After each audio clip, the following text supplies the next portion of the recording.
I like video games, and I like RWBY. Put them together, what do you get? Hey guys, Harry here, and today is a channel first since this vid is about gaming and not cosplay. For those who don't know, BlazBlue is a 2D anime-styled fighting game, which has had many installments, each developing the core fighting mechanics more and more.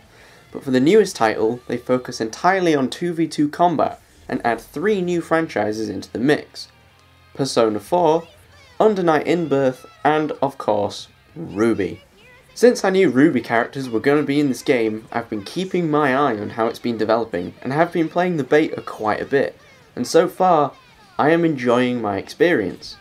This is only a beta, so game modes are limited to offline and online verses.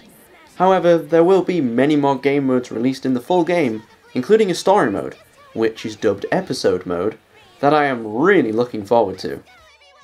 As soon as you boot up the game, you're dropped into a small hub world as RWBY Ragnar the Blood Edge, BlazBlue's leading protagonist, serving as the default avatar. I was a little confused at first, as there is no immediate direction as to what things are, but it becomes clear very quickly as most things are labelled and you can access everything from the main menu via a single button press. In the initial hub world, there are 5 stalls per se: shop, station, offline play, ranking board, and game corner, with episode mode in the centre. Ranking board, game corner, and episode mode are inactive for now. But something I really liked was the shop. I know that makes me sound like a shopaholic, guys, but hear me out. Remember I mentioned the RWBY avatar before? Well, each playable character has their own RWBY avatar, and they are adorable! I love the way the characters look, with my personal fave being the RWBY Weiss avatar. Furthermore, you can purchase icons, title plates, and title frames which are used to customize your in-game profile. And on top of this, you can buy extra character colours too. Speaking of which, some characters have special RWBY style colour schemes based on other RWBY characters. Noelle Vermillion has a Ren skin, Number 13 has a Penny skin, and even Gordeau has a skin styled on Jean. Plus, even RWBY and Weiss have their own RWBY skin too. Weiss has a Pyrrha colour scheme, whilst RWBY also has a Jean colour scheme, and a Summer Rose colour scheme too. All of these are purchased with in-game currency. And with 20,000 from simply opening the game and earning more by playing the game, this makes it easy to buy the things you want. Seeing as I've never really played a BlazBlue game before, I decided to hop into the tutorial, and it made me feel like an idiot, then a pro, and then a noob in about 10 minutes.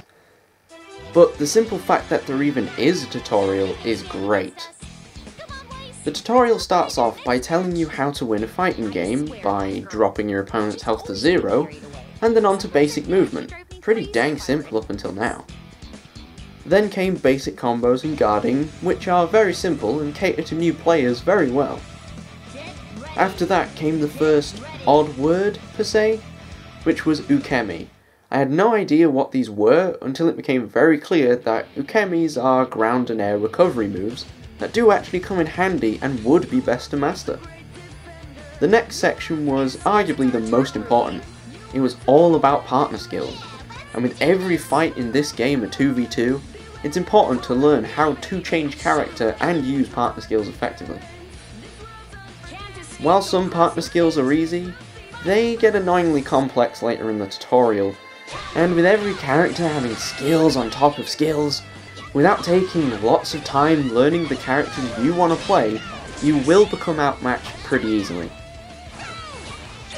After this came distortion skills and many more partner skills. This is the moment I felt overwhelmed.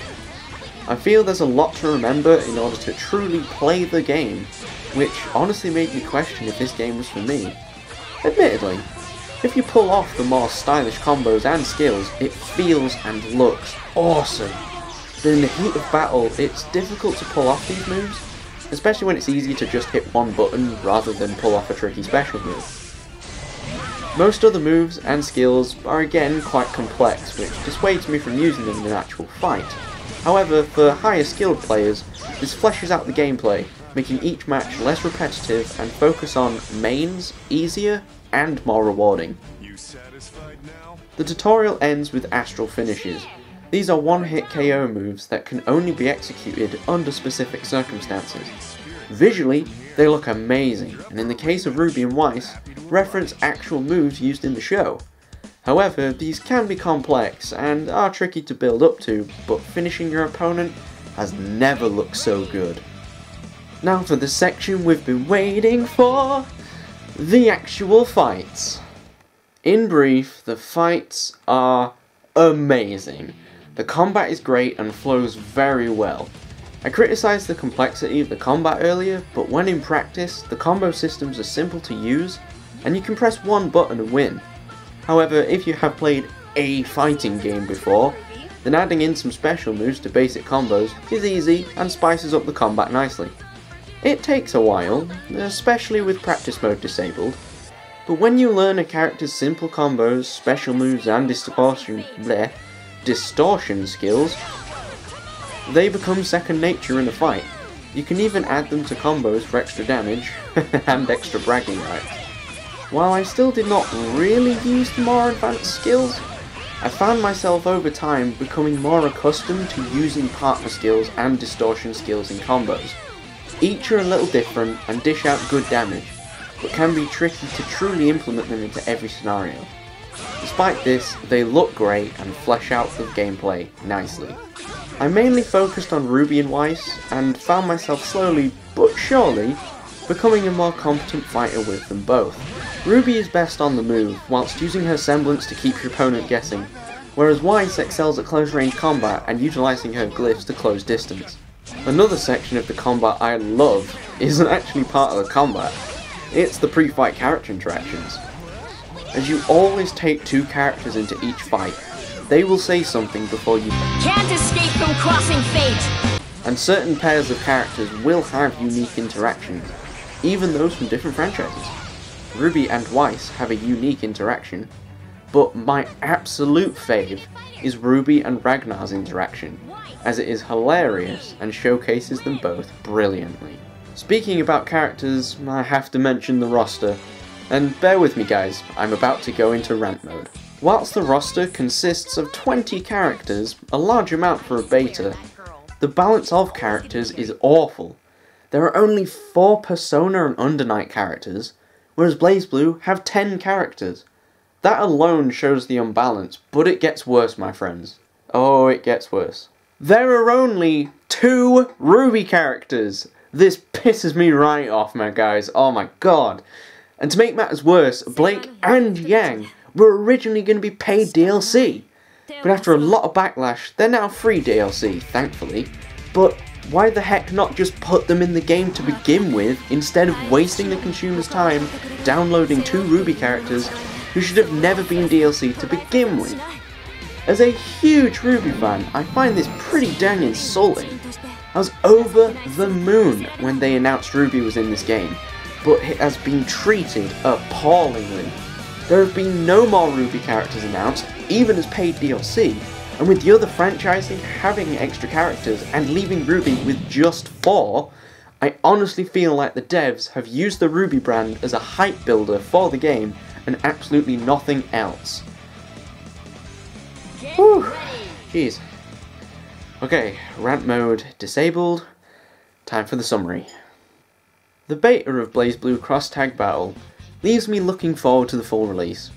The combat is enjoyable and is more accessible to new players than I originally thought. There is going to be more game modes released, including a story mode, that hopefully will be amazing and display each franchise to the fullest. However, I still cannot forgive the sheer lack of RWBY characters. Yang is my favourite character and I'm looking forward to play as her, but it really would be the icing on the cake to play as any character that's not in Team RWBY. If that happens, then this game will be amazing. And if not, it's still a good fighting game, but leaves RWBY fans longing for more? Eh? See what I did there? Okay, sorry guys, that pun was made of paper. Because it was terrible! I guess you could call me a bad luck charm.